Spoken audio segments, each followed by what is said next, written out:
Rally two-wheel drive from the organisers of the BHRC aims to provide a place for two-wheel drive cars to enjoy the first use of the stages, and the season would start on Rally North Wales. The 22-year break and came back last year. We did the ANCC Forest Championship and the Pets Championship. We managed to win our class in the Pets Championship, and we got first overall in the Forest section of the ANCC, so it was a dream come true really. We've stepped up obviously into this championship, a lot more competition. Yeah, we'll just see how it goes for the first few and do much of the same as we did last year and just keep trying to improve, get more seat time and just keep at this championship. Leading the cruiserweight and indeed leading at the midway point in the event were Phil Burton and Mal Capstick. They start the rally as they mean to go on as well with a 43-second lead after stage 3. For David Hutchinson and Jeff Garnett, it would be second. They were a little behind the leaders, but their advantage in that second place wasn't such a big one. The fight could well be on. And that fight will be pretty close. It will be with this man, Matt Smith, with Giles Dykes alongside. Third overall at this stage, only 3 seconds back, so the podium could change through the afternoon stages.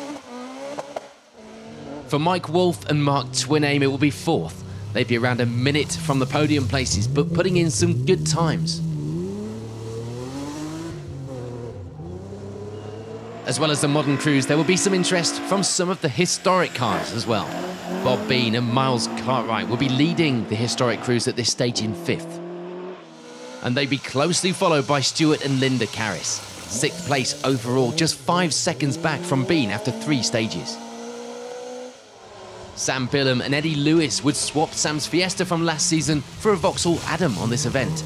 It may have been something new to get used to, but things were going well for the pair. 7th place at this stage.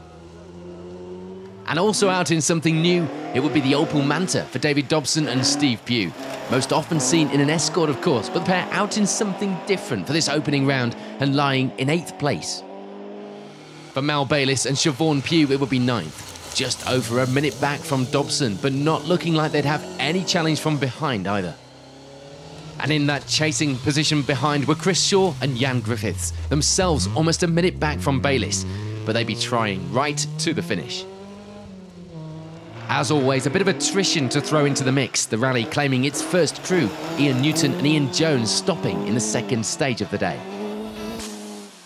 So midway through the rally then, a reminder of the overall leaderboard in this opening round at Rally North Wales. On to the second half of the day then, there'd be no change for Chris Shaw and Jan Griffiths, rounding out our finishers with 8th place overall.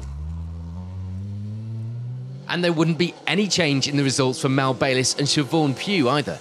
They remain ahead of Shaw, just gaining overall with retirements to finish 7th. There would be change though for our leading historic crews, Bob Bean and Miles Cartwright dropping down a place to end the day with 6th, second of those historics. Which of course means that Stuart and Linda Carris step up the results to take 5th overall, beating Bean to that #1 historic spot. Meanwhile, it will be a good debut in the Vauxhall Adam for Sam Billum and Eddie Lewis, taking 4th place on this opening round and fastest of the front-wheel drive crews.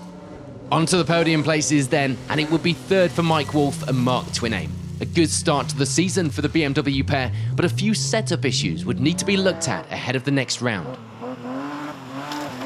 There'd be no change at the top of the results though. David Hutchinson and Jeff Garnett continuing to hold on to that 2nd place. Unable to get near our rally leaders, but ending the day with a good advantage in that 2nd place. So that, of course, means that it's victory for Phil Burton and Mal Capstick here at Rally North Wales. A great start to the season for the pair and a victory of almost 2 minutes. Confirmation then of the leaderboard here at the opening round. Round 2 of the series would head north to Kielder for the Pirelli Rally. Fast flowing stages with those infamous ditches just waiting to catch those crews out. And over those first couple of stages, it will be the lead for our round 1 winners, Phil Burton and Mal Capstick. They take a small but comfortable advantage of 15 seconds to start the day. For David Hutchinson and Jeff Garnett, it will be 2nd place at this stage, themselves with a 15-second advantage in that position in the Escort. And in that final podium place this morning would be the Corsa of Angus Laurie and Paul Gribben. their advantage wouldn't be quite so big. They'd have to watch out going into the afternoon stages. And chasing them down for that podium position would be Mike Wolf and Mark Twiname. They wanted that third place that they'd ended the previous round with and had just 4 seconds to make up in order to take it from Laurie. For Robin Shuttleworth and Ronnie Roughhead, it will be 5th. They'd be 30 seconds back from the BMW pair up ahead after stage 2 this morning. And 6th place would belong to Paul Street and Ian Jones, leading their class at this stage in the event as well. And a similar story for Mark Bolton and Mike Curry, leading the class, lying in 7th place overall, just 1.7 seconds back from Street.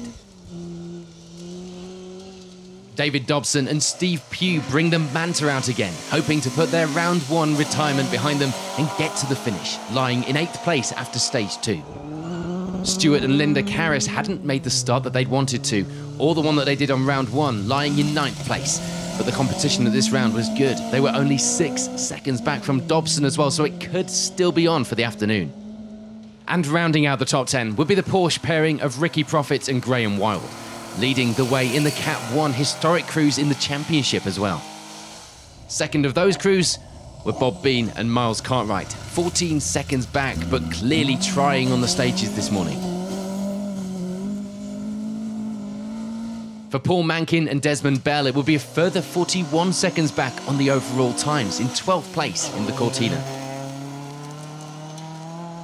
And after enjoying a 7th place finish on the first round, it will be 13th to start the day here at round 2 for Mal Bayliss and Siobhan Pugh. The times, though, not looking like that would change. Unless, of course, that position was taken from behind. Freddie Camp and Gareth Drayton lying only 10 seconds behind the Escort pair in their 205 GTI. Rounding out the finishers at the end of the morning stages here in Kielder will be Chris Shaw and Jan Griffiths. Only a minute back from Camp, so that position would likely be where the pair would finish. So 2 of 4 stages complete for the crews. The results at the top still looking close, but this is Kielder, and anything can happen in the remaining stages of the day. On to the afternoon stages then, and as expected, there will be no change to that final position for Chris Shaw and Jan Griffiths, ending the event with 13th. There would, however, be change for Paul Street and Ian Jones as they dropped down the results to end the event with 12th. Not the end to the rally that they'd been looking for.